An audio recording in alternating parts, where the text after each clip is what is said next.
నల్గొండ జిల్లాలో ఉన్నటువంటి red cross సంస్థ మొదటి కేలు కూడా సేవాభావంతో నిజంగా కూడా మొదటి స్థానంలో ఉంటుంది నాకు తెలిసి. మరి అందులో భాగంగానే ఇవాళ ఎక్స్టెన్షన్ చేస్తూ బిల్డింగ్ని ఎక్స్పాన్షన్ చేస్తూ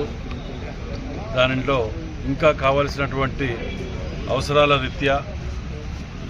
పేషెంట్స్ కానివ్వండి,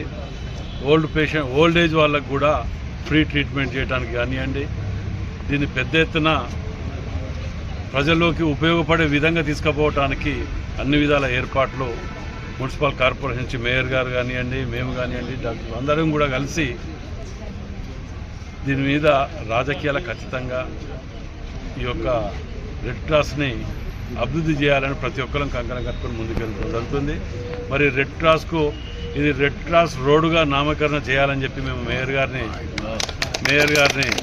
రిక్వెస్ట్ చేయడం జరుగుతుంది. దాని మీద అందరం కలిసి కూడా తప్పకుండా దీన్ని రెడ్ క్రాస్ రోడ్డుగా మనం చేసుకొని అదేవిధంగా అన్ని పర్మిషన్లు కావాల్సిన సౌకర్యాలు అన్నీ ఏర్పాటు చేయడానికి పార్లమెంట్ సభ్యులు కానివ్వండి, ఎమ్మెల్సీ సభ్యులు కానీ, ఎమ్మెల్యేలను కూడా మా అందరి CDF ఫండ్లకి వెళ్ళి కూడా వీటికి ఇంత మేము డొనేట్ చేయాలని చెప్పి మీటింగ్లో రేపు మాకు కూర్చొని తీర్మానం చేస్తాం.